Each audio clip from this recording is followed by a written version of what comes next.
અમારી YouTube channel teaching મેં સેલ્જિયામાં આપનું હાર્દિક સ્વાગત છે।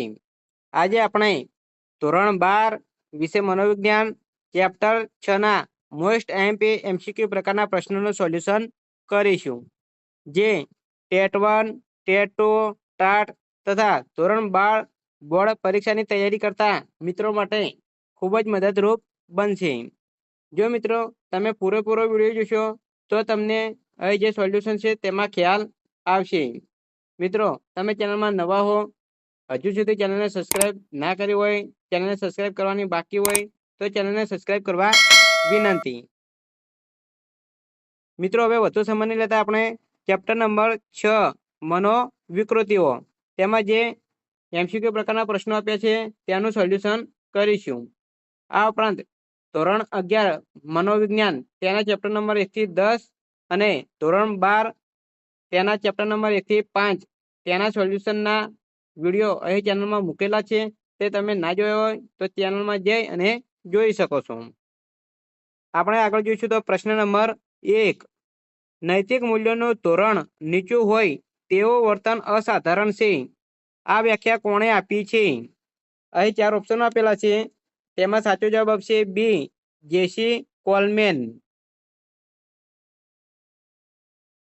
2, આંતરરાષ્ટ્રીય સ્તરે માનસિક લક્ષણોનું વર્ગીકરણ કઈ સંસ્થા દ્વારા દર્શાવવામાં આવે છે? સાચો જવાબ આવશે બે, WHO। WHO નો ફૂલ ફોર્મ થશે વર્લ્ડ હેલ્થ ઓર્ગેનાઇઝેશન। 3, DSM-V નું વર્ગીકરણ કયા વર્ષે પ્રકાશિત થયું? સાચો જવાબ આવશે સી, ઈસવીસન 2013માં।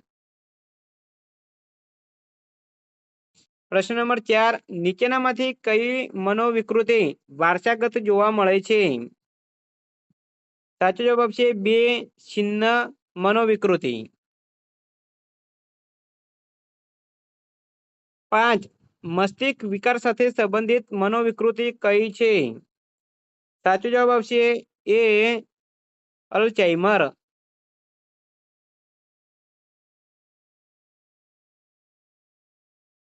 પ્રશ્ન નંબર 6, હિમશિલાનું ઉદાહરણ કયા ખ્યાલ સાથે સંબંધિત છે? સાચો જવાબ આવશે સી, ચેતન અચેતન મન। 7, કયું ઉપતંત્ર સુખના સિદ્ધાંતને અનુસરે છે? સાચો જવાબ આવશે એ, નિમ્ન અહમ। 8, અજ્ઞાત કે અભાણપણે અહમને ટકાવી રાખવાની પ્રયુક્તિને શું કહે છે? સાચો જવાબ આવશે બે, બચાવ પ્રયુક્તિ।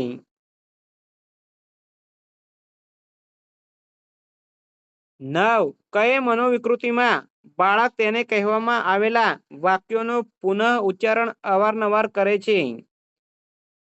સાચો જવાબ આવશે એ, ઓટિઝમ। 10, લાંબા સમયથી બેરોજગાર વ્યક્તિમાં શેનું પ્રમાણ વધુ જોવા મળે છે? સાચો જવાબ આવશે એ, હિસ્ટેરિયા। 11, મનોવિશ્લેષણાત્મક પ્રતિમાન કયા મનોવૈજ્ઞાનિકની વિચારધારા પર આધારિત છે? સાચો જવાબ આવશે બે, ડોક્ટર સિગમન્ડ ફ્રોઈડ। 12, મનોજાતીય વિકાસમાં 2 થી 3 વર્ષ સુધીની કઈ અવસ્થા હોય છે? સાચો જવાબ આવશે સી, ગુદાવસ્થા। 13, ઉપરી અહમને ઠેસ પહોંચે તેવા કોઈપણ કાર્ય કરતી વખતે ઉદ્ભવતી ચિંતાને કઈ ચિંતા કહે છે? સાચો જવાબ આવશે એ, નૈતિક ચિંતા। 14, કયા મનોવૈજ્ઞાનિકે વાર્તનિક પ્રતિમાન દર્શાવેલ છે? સાચો જવાબ આવશે ડે, જેબી વોટસન। 15, કોના મત મુજબ સૌમ્ય મનોવિકૃતિઓના મૂળમાં પસંદગીયુક્ત ધ્યાનનો વિક્ષેપ જવાબદાર હોય છે? સાચો જવાબ આવશે બે, ઇનગ્રામ। 16, કઈ ચિંતાને મુક્ત રીતે તરતી ચિંતા તરીકે ઓળખવામાં આવે છે? સાચો જવાબ આવશે બે, સામાન્યકૃત વિકૃતિ ચિંતા। 17 મુક્ત રીતે તર્યા કરતી ચિંતા બીજા કયા નામથી ઓળખાય છે? સાચો જવાબ આવશે ડે સામાન્યકૃત વિકૃત ચિંતા.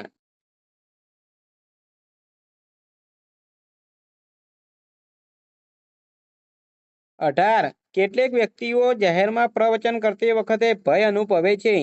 આ કયા પ્રકારનો ભય છે? સાચો જવાબ આવશે એ સામાજિક વિકૃતિ ભય.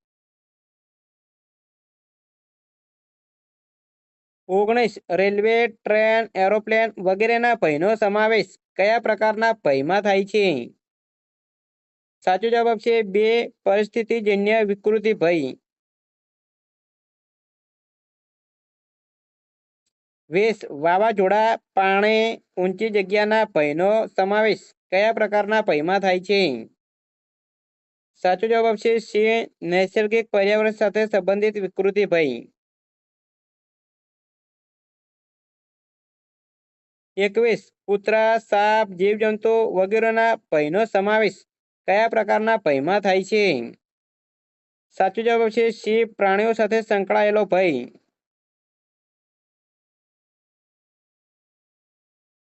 22 લોહી જોવાના પ્રસંગે ઊભા થતા ભયનો સમાવેશ કયા પ્રકારના ભયમાં થાય છે? સાચો જવાબ આવશે બે ઈજા સંબંધી ભય.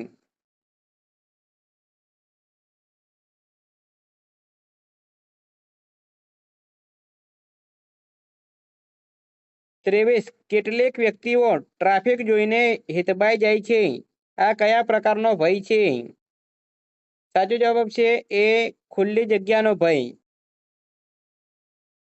24 ખૂબ જ પ્રિય વ્યક્તિની હત્યા કરી નાખવાના આવતા વિચારો કઈ વિકૃતિ કહેવાય?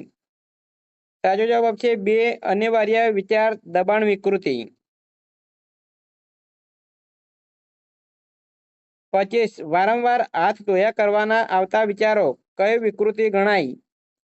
સાચો જવાબ છે સી અનિવાર્ય ક્રિયા દબાણ વિકૃતિ.